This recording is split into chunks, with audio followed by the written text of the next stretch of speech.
What is up guys? Welcome to my channel. So, ang gagawin natin ngayon is i-unbox natin yung phone na binili ko. Binili ko lang noong January 3 sa market. So, ang phone na yun is Oppo Reno 2. So, yan siya. So, actually na-release pa to noong last year, October 2019. So, ngayon ko lang siya nabili guys. This year lang kasi wala pa akong pera noong nag-iPhone pa lang. So, bago natin i-unbox yan guys, gusto ko muna unbox yung mga freebies na binigay ng Oppo Store sa atin. So, meron silang mga freebies na binigay at andito siya sa box na ito. So, ito na, tignan na natin yung mga freebies na binigay ng Oppo. So una is meron siyang freebies na G-Shock. Ayan. Then, meron silang binigay na flash drive. Hindi ko alam kung ilang gig to, wala naman kasi nakalagay. Ano lang natin. And then we have here a Samsung earphone. So, ayan. And then meron din binigay si Oppo na mini tripod. So, kailangan natin to guys pag mag-selfie para maganda yung stabilization or pag gumawa tayo ng video, kailangan natin yan. Or kaya gumamit tayo ng tripod. Imbis na monopod. So we have here also the USB light ginagamit sa or sinasaksak sa power bank, laptop, and etc. So meron ding power bank. Siyempre mawala ba naman yan guys. So meron silang binigay na power bank which is 5,800 mAh. So okay na rin yan guys, kahit maliit lang or kahit pang isahan lang or dalawahan lang. Okay na yan. Basta meron tayong power bank. So, ito yung pinakagusto ko sa lahat. Yung wireless earphones or yung Bluetooth. So, ang brand nito is Vivo. Gaya na nakikita nyo guys. So, type na type ko yung kanyang kulay or yung pagka-black niya. And, ito na yung last na binigay nila ng freebies. Ito yung pinaka-favorite ko sa lahat guys.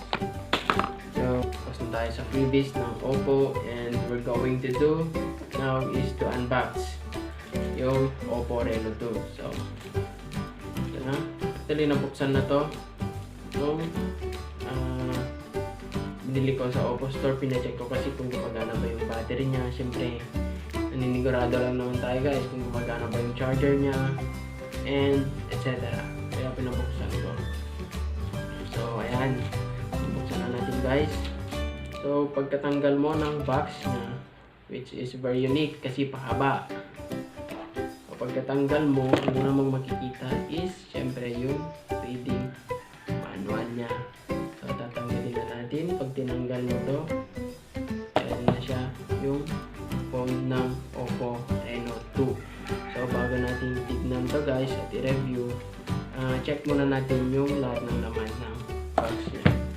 So, one thing na gusto ko din dito sa Oppo Reno 2 is meron na silang binigay na free case which is napakaganda guys. So, meron na siya agad bagong case, huwag na bumili. At saka, ang ganda guys no, pagka soften niya. And then, makikita nyo din dito sa box yung flash charger na VOCC 3.0. Fast charging talaga to guys ng Oppo Reno 2. And then here nandito yung kanyang earphones and syempre makakalimutan ba natin yung kanyang panundot. So ayun siya. So yun na lahat yung laman ng box ng Oppo Reno. So punta na tayo sa phone review. So Oppo Reno is meron siyang 48 megapixel camera. Meron din siyang 5 times hybrid zoom na umaabot or let's say 60 times hanggang 60 times yung kaya niyang i-zoom. Then meron din siyang ultra dark mode. So ayun yung ma-focus guys. Tensya na. Then meron din siyang ultra steady and meron siyang screen na 6.5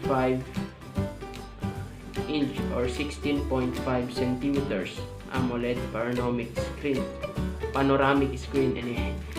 And then meron din siyang 4,000 milliamps na battery and VOCC flash charge 3.0. So napakabilis nito guys. And then yung pinaka-importante is yung kanyang storage guys. So which is meron siyang 8GB RAM and 256GB ROM.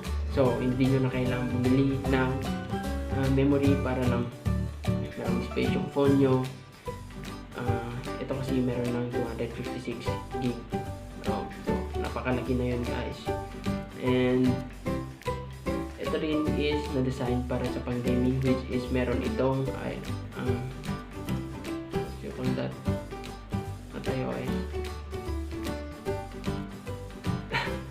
anyway, na-design ito pang gaming kasi meron itong chipset na 755 Snapdragon or Qualcomm Snapdragon G.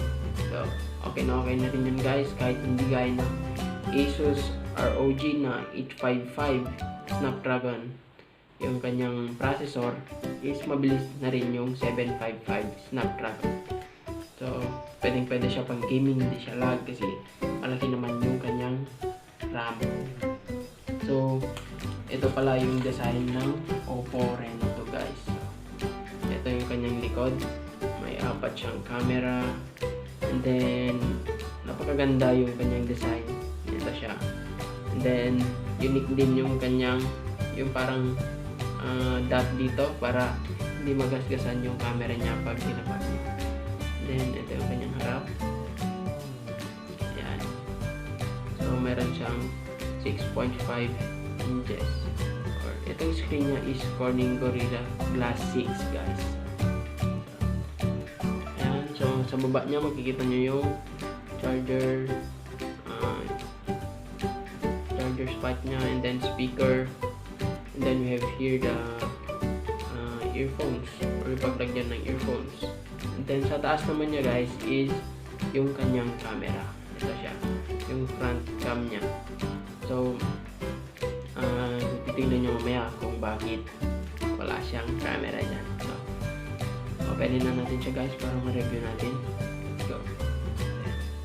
So ayan na guys, na-open na natin yung Oppo Reno 2. So napakaganda yung kanyang graphics, very colorful talaga siya. So i-open na natin.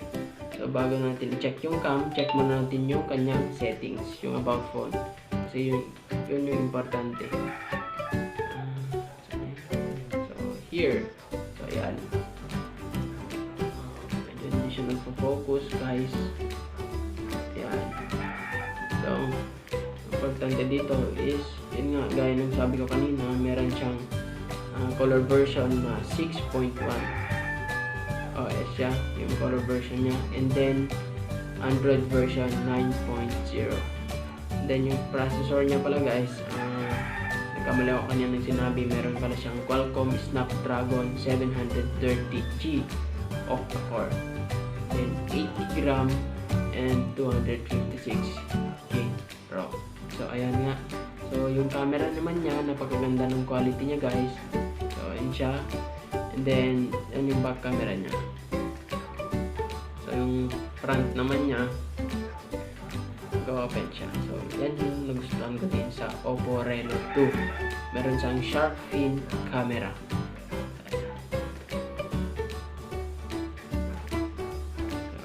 So yun lang yung full review ng Oppo Reno 2 guys. So huwag kalimutang mag-like, share, and subscribe sa aking channel. So yun guys, maraming salamat sa panonood. So see you on next video.